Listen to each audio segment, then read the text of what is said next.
在台南，米从来不只是食物，它是家的味道，是土地的温度，是一段从神明桌、街头小吃到老技艺与新创意交织而成的路径。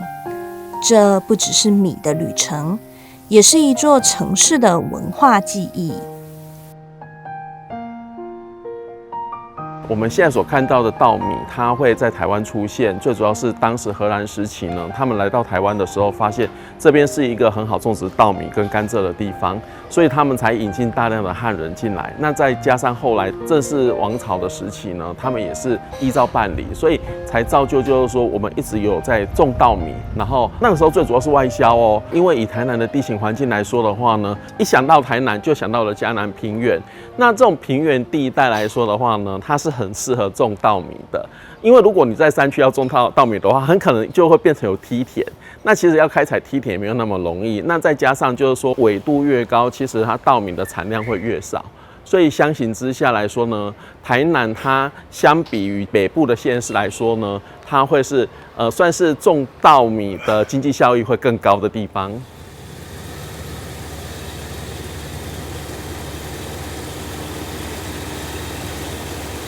所以当时稻米种完之后，它就全部输往府城。那输往府城的时候呢，我们府城还有一些老地名，比如说米街啊这些地方，这些地方就是当时呢在冲米啊、贩卖米的地方。那在这种状况之下呢，有地方种，然后有地方输出出口去卖，造就了我们台南呢，在过去的年代，为什么会有一府二路三艋甲这样子的经济地位出现？最主要是当时出口稻米，它是一个很主要的原因。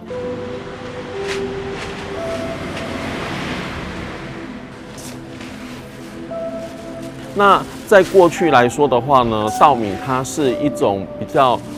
算是比较昂贵的食材，因为在那个时候不是因为就只有稻米可以吃，当然还有更便宜的，比如说杂粮、地瓜之类的啊，哈。那既然在平常时候我们有便宜的杂粮可以使用，我们当然就是把稻米留着，在比较重要的时候来使用。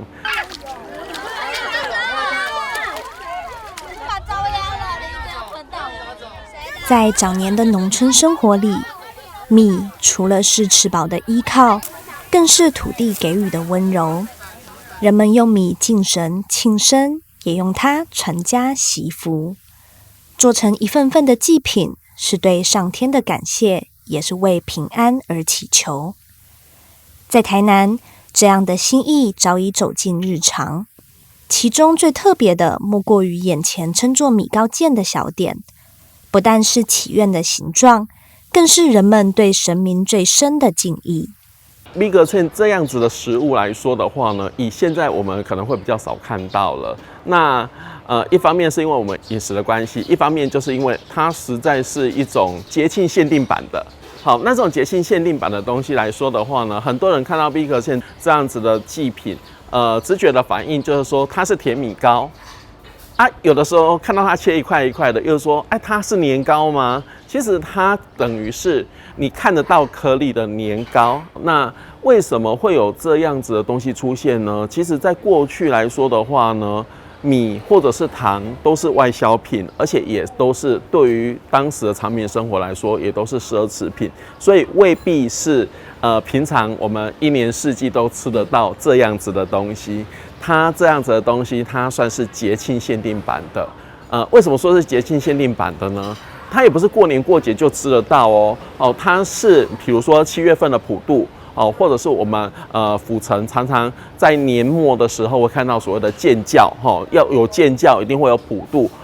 建教普渡的时候才吃得到。所以基本上米糕饯它这个东西，因为它要制作来说的话呢，它是很费时的，而且会动用大量的人力，所以基本上来说的话呢，不可能说在平常日就吃得到这样子的东西。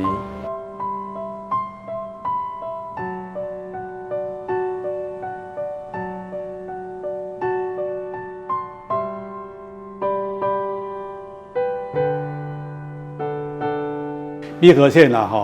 拄好是全台湾啦，拄好敢若咱府城有啦，甚至啦，我捌听过一个咱台南市的文史老师就对啦，吼，一个叫做黄文博老师啊，吼，伊捌甲我讲过啦，吼，讲即个米格茜的物件，不止全台湾，敢若咱府城有尔，甚至咧全世界吼，敢若咱有尔。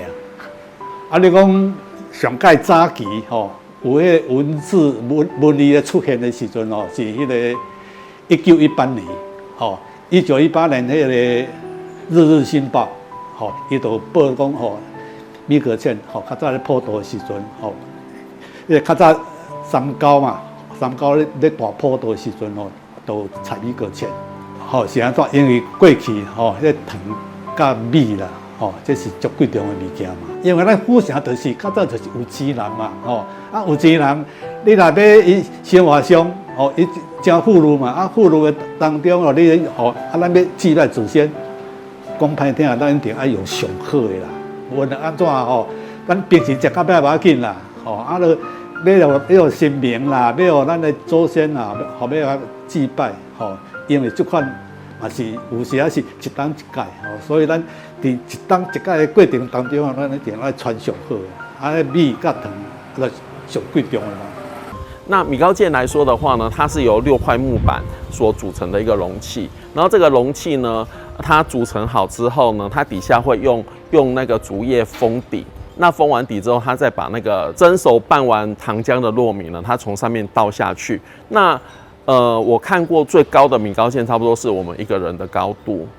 好，所以基本上来说的话，它就是一个我们在普渡的时候，它会摆在我们那个普渡的祭坛它最显眼的地方，因为它这个也是一种很气派的感觉，而且大的米糕剑会比小的米糕剑好吃，因为它整个有重量压缩下来的状况之下呢，它的米糕剑形成的那个口感会更扎实。因为咱的物件吼，对拢杂的，拢实心的，不是空的，吼，不是吼空的。所以迄一支是足重。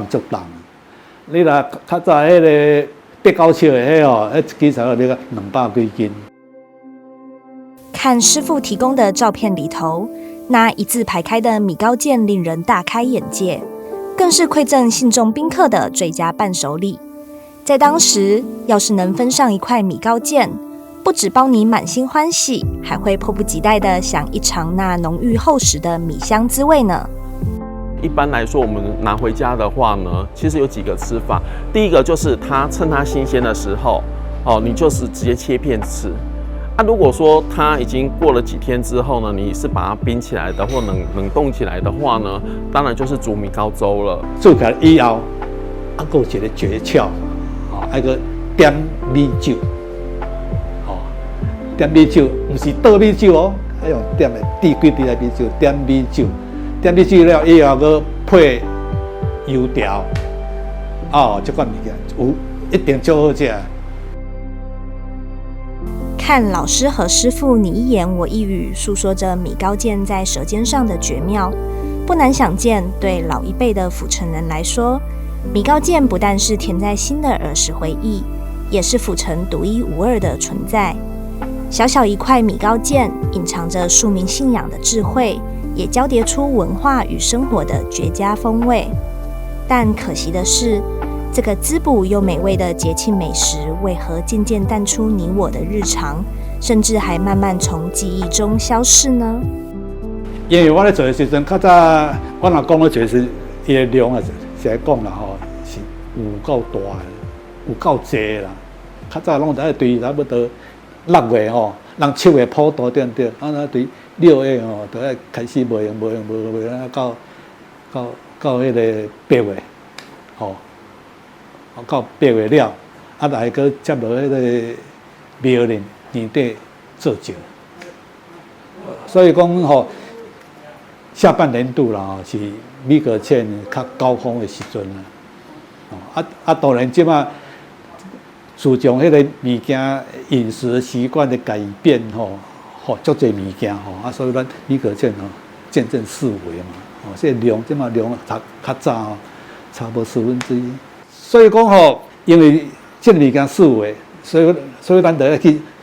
去宣传。看要那个将个物件慢慢个从谷底把它拉升起来一点点。所以我即马就是比如说网络上吼，有咧做即款蒸滚包的，啊无较早平时就无咧做啊，拢把手的八位咧做。以黄师傅他们的状况来说的话，就是没有做米糕饯的时候就各自是农工厂，然后要做米糕饯的时候，他才一个一个打电话去联络这些老伙伴，好，然后我们要组成那个做米糕饯的团队了。好，那是在最近这几年呢，有一些很热心的年轻朋友呢，也帮了黄师傅他们做宣传，所以有个口号叫做"吃米糕饯，榜单看得见"。好，这样子的口号，所以黄师傅他也会配合我们台湾文化局去做一个那个考生的考试的祈福。因为六角形啦吼，啊，伫咱的一款工程方面啦吼，六角形最稳固的一款这个工法吼，啊，而且六这个四木柱啦吼，好，伫咱的宗教上的意义哦是非常吉祥的，像咱米糕饯，那就步步高升。所以这个含义哦，都有这个含义伫的啦。那黄师傅他们的团队也蛮有心的，就是说，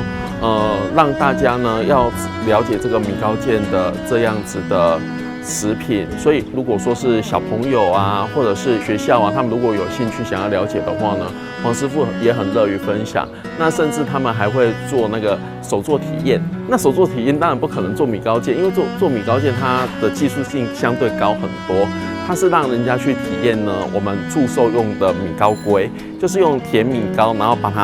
它做成塑形成一只那个寿龟的形象。好，这个是在过去呢，我们神明在祝寿的时候呢，会拿去当贡品使用的。好，所以也因为这一些手作制作的一个体验活动呢，让大家更了解，就是说，在我们过去的长辈他们的年代呢，第一个就是米糕饯这样子的，用糖跟糯米去做的这样子的祭品是有多么的珍贵。那为什么平常都舍不得吃啊？为什么就是在做贡品、在做祭品的时候，我们舍得拿这些来用呢？第一点就是说，我们不是一年四季都是在拿这个来当贡品使用的，好，也不是一年四季都有这样子的东西拿来吃，所以相对它要应付节庆的话呢，它的经济压力会比较没有那么大。然后再来呢，就是说我们把我们最好的东西奉献给神明，这样子，第一个是对于神明的一个敬意。第二个呢，如果是人家看到的话，也会觉得哇不错哦，你们是算是有钱人家哦，也有一点点以现在的说辞叫做有一点点炫富的感觉啦。好，但是在过去的长辈们，他们其实不会有这样子的想法，他们唯一很简单的、很单纯的一个想法就是，我就是要把最好的好，然后进献给神明。那当神明享用完之后呢，我们再来享用的话呢，我们会得到神明的祝福。好，所以这个才是过去长辈们他们会用这些米制品的一个很主要的原因。好，那米制品它会形成贡品，除了我们提到的米糕饯之外呢，其实还有比如说像茯苓糕。好，茯苓糕它等同是我们台湾的松糕，还有就是我们说的安菇桂。安菇桂这样子的东西，其实不止我们闽南人会使用哦，客家朋友也会使用哦，他们叫红龟板。好，所以从这个你们会发现一件事，闽南人、客家人他们都会去用到米制品来作为我们祭祀的时候的贡品。走过台南的庙宇，不难发现，不论是米糕饯也好，或是生活熟悉的年糕、发糕，还有麻烙、米烙等，总有太多供桌上的米制点心叫人垂涎。而除了这敬天祭祖的澎湃贡品，对着向来以吃闻名的府城来说，又有着哪些独到的饮食文化和米有关呢？台南的办桌文化呢，除了我们一些喜庆之类的，当然还有庙会活动也会有。那庙会活动就是类似像吃平安宴，或者是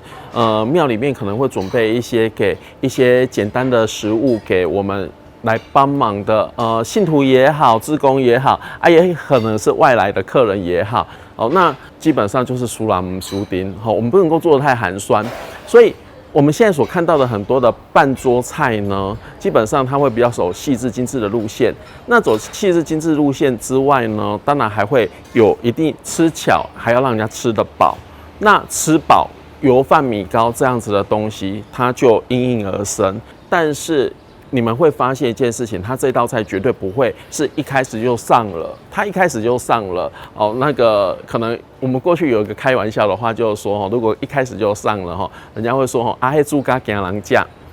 好，所以它大部分都在中后段上。哦，那红曲米糕就是这个原因出现的。好，那红曲米糕的出现呢，一方面是因为它是昂贵食材的关系，再一方面呢，红曲它蒸熟后，它有那种是红色的，会有那种喜气的感觉，再加上你把它的那个壳打开的时候呢，那个蟹黄蟹膏啊，它整个的颜色也是很讨喜、很缤纷的，更能够彰显我们米糕的那个价值，所以才会在我们的台南的宴客菜里面呢，会出现红曲米糕这样子的品相啊。又有一个说法就是说那个米糕它是黏的，你比较黏一点的食材嘛，所以也象征一种福气绵延的感觉啦。在台南吃饭本来就不是一件随便的事，因为除了宴客吃桌以外，就算只是例行的日常三餐，也会有着一口米香，承载着一方在地故事。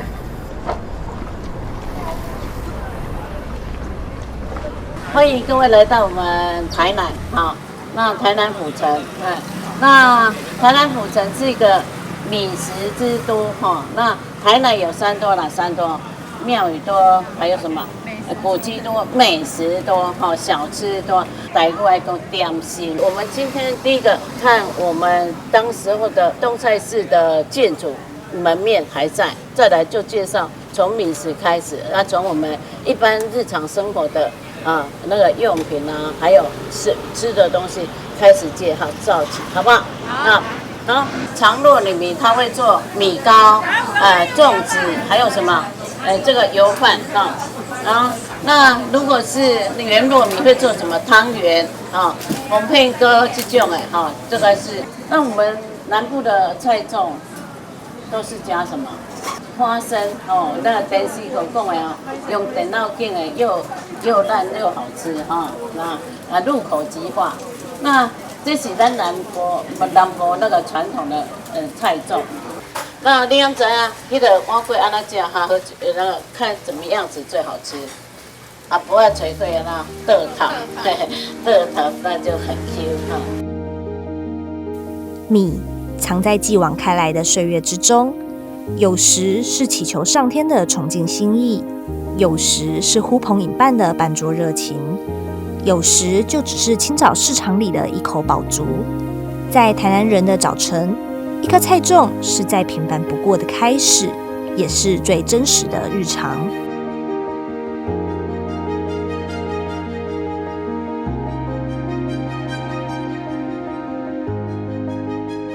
菜长这样子的食物呢，在台南为什么会成为4大早餐之一呢？其实是有它的特殊原因的。一方面是它的口味的关系，一方面是台南有五条港的关系。那五条港它大部分都是劳力阶级，那他吃的食物呢，需要有那种饱足感比较好的，所以菜长它的需求就因而生。那为什么它会称呼为菜长呢？它是以跟那个包肉的肉粽去做区别，它没有包肉，它就叫做菜长。那菜长它不是包菜在里面它是包花生在里面。那又有些人呢，可能他们吃粽子啊，会有糯米类的东西，会有肠胃不适的感觉。所以你们会发现一件事情我们台南所谓的菜长，它是用月桃叶包的，而不是用竹叶包的。因为用月桃叶包的，它下去煮的时候呢，它会有黏液出现。那这样子的成分呢，它能够舒缓一些就是对于糯米不适的感觉。那另外一件事情就是在台南，你们会发现我们在吃这个菜长的时候呢，我们配的是味噌汤。好，那甚至还有一些店家他们会提供那个麦茶，这些都是让我们舒缓那种吃到糯米类的东西肠胃不适的感觉。还有一件事情如果你们喝台南的味噌汤，你们留意一下台南的味噌汤它是有一种层次感的。那这个层次感怎么出现的呢？因为它里面会放一点点糖去提味，让我们在喝味噌汤的时候不会有那种只有单纯的味噌的味道啊、咸的味道，它还会有一点点甜甜的味道出现。所以它会衍生成最后是很多北漂青年以前的乡愁滋味。那我们一般呢吃到菜粽的地方呢，有的时候呢，以我们过去来说，最早当然就是像这样子的庙口哦，一定会有卖粽子、卖小吃的店家。那现在呢，也会有一些菜粽专门卖粽子的专门店，甚至是菜市场哦，你们也可以买得到哦。所以来台南可以去寻宝看看。从三餐主食走向街头点心，米的样貌不停变化，甚至成了一口属于时代的甜点。早年为了对抗南部的湿热，长辈们讲究清热食补，便把糯米与中药材结合，做出入口即化、草本清香的茯苓糕。那说到茯苓糕呢，茯苓糕它其实就是我们的米跟中药的一个综合制成品。好，那这样子的食品会出现，一方面是因为我们五条港这个区域哦，它本身就有那个进口中药这样子的店家，然后再来呢，米当然是我们嘉南平原最大的一个产物，然后呢，再来为什么大家会吃这样子的东西？因为我们台南是一个比较热的环境，那这种热的环境有的时候我们会吃不下饭，那茯苓的成分呢，它刚好能够帮助促进我们的食欲。所以茯苓糕这项糕点呢，其实就是一个很明显的药食同源的这样子的一个产物。好，它有我们的米在里面，也有我们的中药茯苓在里面。好，所以它这样子的产物呢，其实也间接见证了，就是说我们台南因为我们的一个历代的我们的文化的关系呢，让我们去想到说要把这样子的东西结合起来，变成我们一个传统的糕点。从中药的清香到糕体的绵密，茯苓糕是米与药材细磨之下的结晶，而记忆里的米香不只藏在糕点里，也扎进另一种经典小吃北藤桂。这不是什么新潮点心，而是市场里的老味道，如今再次翻红。北藤桂这样子的一个零食呢，在过去我们小时候其实它是一个很常见的食物，很可能在市场会看得到，或者是庙口，甚至有可能在逛街的时候，路边的小摊就有一个炸北藤桂的一个店家哈。那这样子的零食呢，其实在我们台湾很多就是外来食品进入的时候呢，它也逐渐被遗忘了。但是现在呢，最近这几年呢，又慢慢的有很多人想起了这个零食，像北藤桂它有很多现在新的创新元素了哈。那这样子的创新的制作方法，其实是一个很不错的一个构想，因为如果说这样的传统食材它能够搭着创新这样子，其实这也是一个很好的做法，就是让我们感觉到它有了一个新生命，那它的传统它也并没有消失，互相鱼帮水水帮鱼这样子起来的话呢，其实是一个很棒的，要不然如果没有这样子，很可能大家也慢慢遗忘它了，甚至它很可能就绝迹不见了，这也不是我们所想要看到的。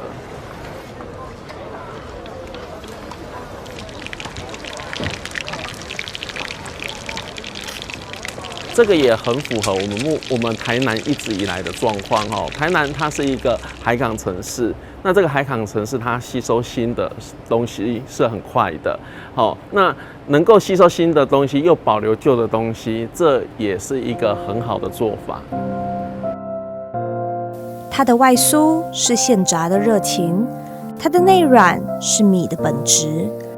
而那层糖粉里藏的是一口就能唤醒童年的记忆。